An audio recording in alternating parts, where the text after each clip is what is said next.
Aide à domicile. Quelles précautions prendre contre le Covid-19 ? Quels sont les risques de transmission contre le Covid-19 ? Quand vous êtes touché par un postillon ou une gouttelette contaminée, ou bien quand vous portez vos mains ou un objet contaminé au visage. À tous. Comme vous le savez, certaines personnes n'ont pas eu le même confinement que tout le monde. C'est le cas des auxiliaires de vie et des assistants de vie. Ces professionnels ont dû continuer d'aller au domicile de leurs bénéficiaires pour leur rendre service. Mais qu'est-ce qui a changé dans leur façon de travailler ? L'occasion de faire un petit rappel en images pour ces intervenants. Le ministère du Travail a établi un kit de lutte contre le Covid-19, dans lequel figure la fiche de l'aide à domicile. Les services d'aide à domicile ont dû s'en emparer afin de créer leur propre protocole d'intervention, dans lequel figurent notamment les numéros de téléphone de chaque bénéficiaire chez qui doit se rendre l'auxiliaire de vie.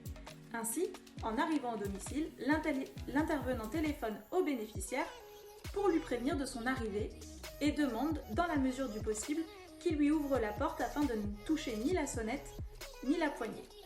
L'aide à domicile laisse ensuite ses affaires dans son propre sac, qui est à suspendre à un porte-manteau par exemple, pour éviter d'être en contact avec des surfaces. Ce qu'il faut savoir. L'aide à domicile doit éviter les transports en commun et privilégier la voiture, le vélo ou la marche dans la mesure du possible.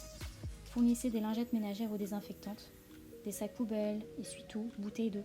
Donnez des consignes, nettoyez les téléphones.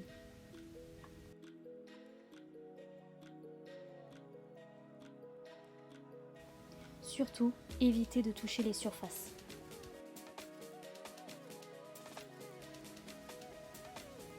Lors des activités d'aide à la personne, lavez-vous les mains avant et après chaque intervention. Limitez les contacts physiques et rapprochés.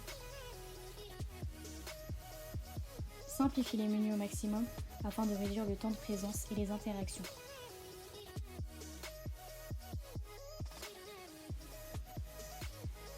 Et au retour des courses, lavez les fruits et légumes à l'eau claire.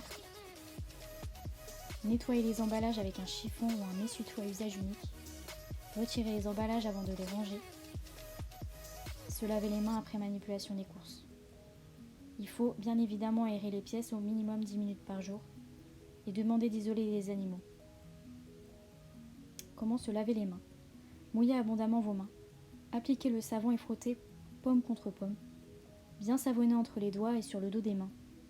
Frottez au moins 30 secondes en assistant sur le bord et le dos des mains, la paume, les pouces, les ongles et les poignets.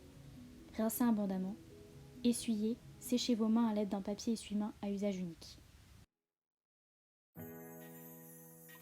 Même protocole pour laver les mains au gel hydroalcoolique.